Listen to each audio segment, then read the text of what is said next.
2022 marks 50 years of BMW's M division. Now you might wonder why a supercar organisation would really care about that, but even next to Ferraris, McLarens, Lamborghinis, you name it, BMW M cars just do it for us.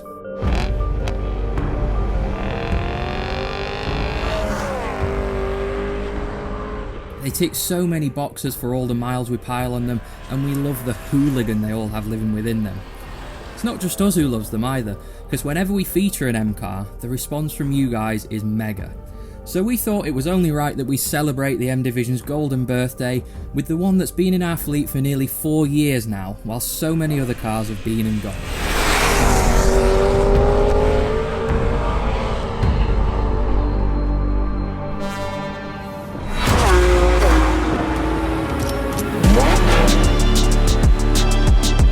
Before we get stuck in, we're getting painstakingly close to the goal of 200,000 subscribers.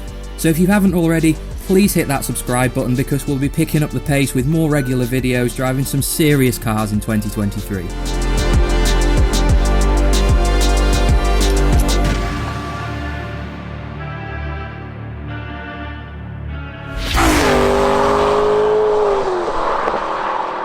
So why have we chosen to celebrate 50 years of the M car with a 12-year-old pretty leggy M3 that you've seen a million times before? We could have done the new M4 CSL like everyone else is doing. We could have done the M3 CSL, M4 GTS, that'd be nice. V10 M5 is a legend. Just don't get me started on that new 3-litre CSL thing they've just brought out. Despite all those frankly very deserving cars, I've chosen this one because out of all the M cars I've driven, even over the M2 I actually own, I think this might be my favourite.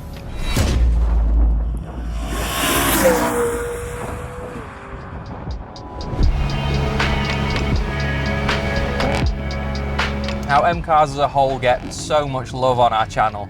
Despite being supercar focused, people just love them. I mean, I think it's that relatability of being a relatively normal car with a great big engine wedged in the front of it. That said though, that's not what M cars are about, is it? I remember really well watching Chris Harris drive the 1M when that first came out, and that car had a really quite normal engine that was shared across quite a lot of BMW's models at that time. And of course the 1M is a legend, and he said that car showed that M cars are not about engines. And this is the same. Take the engine out of the equation, it's a fantastic car. The handling's great. It just works on a road, this car.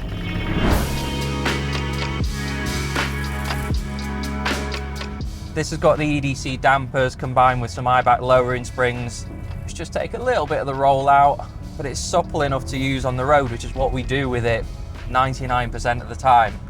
We've addressed one of the weak spots of this car with some K-Sport brakes because M cars of this era were not known for their braking power.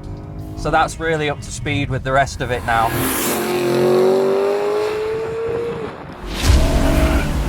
The big difference between this and the 1M though, is this is about the engine.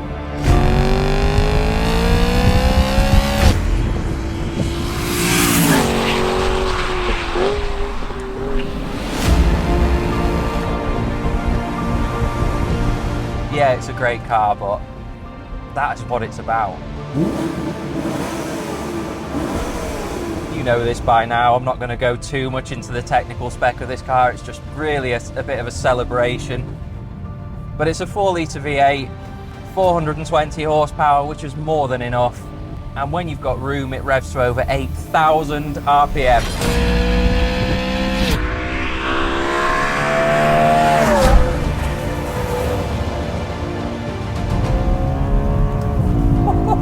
It is a screamer for a V8. Yeah, it's not got the torque of the modern turbocharged engines, but one, who cares? And two, it's no slouch, honestly.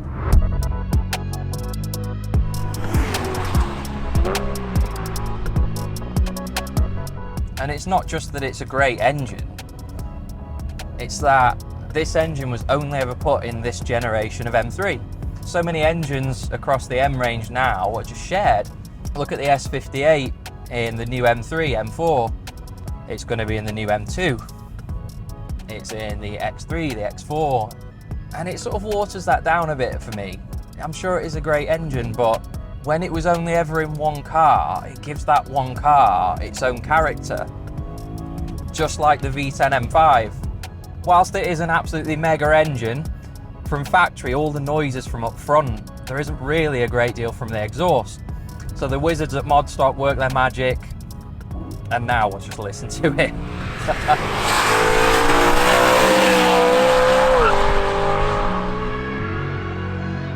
Now you might be thinking, if we're going to celebrate the E92 M3, we should be doing it with the ultimate iteration, the M3 GTS. And I would absolutely love to drive an M3 GTS.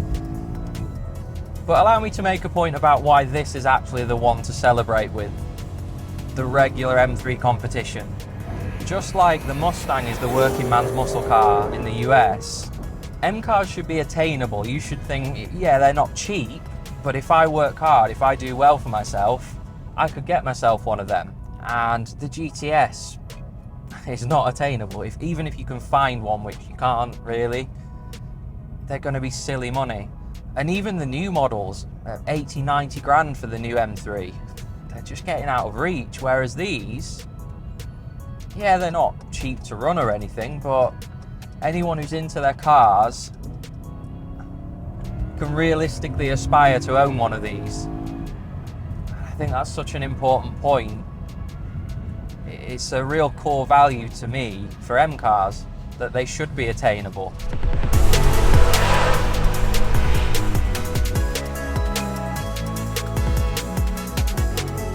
Doing what we do with it, it just works so well. It doesn't get thrown around.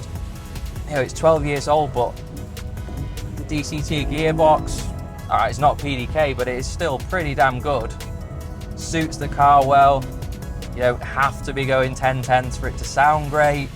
All the things we always bang on about liking in a car, this has, but in a totally unsuspecting package on the outside that costs you about 25 grand. And speaking of the outside, with these wheels that you got with the competition pack, I think it still looks fantastic. Yeah, the inside's a bit bland these days, but it's well screwed together, everything works well. It's just a cracking car, and it's a car that you really gel with when you spend a lot of time in it. And I have spent a hell of a lot of time in it. We have as a team, and we also feel the same way about it. It's been from head to toe of the UK. It's been throughout Europe. In fact, only yesterday I went in here. When I went to the petrol station, I was like, oh, a £5. I'll get myself some sweets with that. Turns out it's €5, so not much good to me, is it? So yeah, no snacks for me. But the point is, this car has been all over the place. It's had a few stints on track as well. And it just takes whatever beating you throw at it. It's not like we've just given it a bit of a beating over a short space of time and got lucky either, no. This is coming up for 76,000 miles now, and when we got it, it had 43,000. So over 30,000 miles, most of which have been fairly abusive, and it just marches on. But I think this one will really be remembered for me because, more than anything else, it's the V8 M3. The only one there's ever been. I can pretty confidently say the only one there ever will be. That's what makes it special.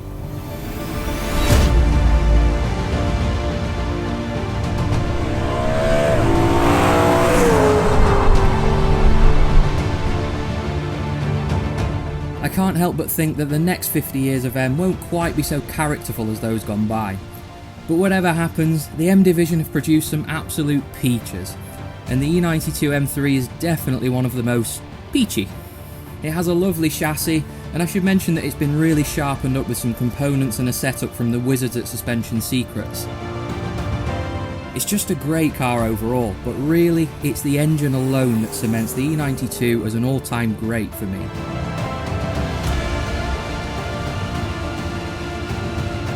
For now though, ours is firmly here to stay, ready for a whole lot more miles next year.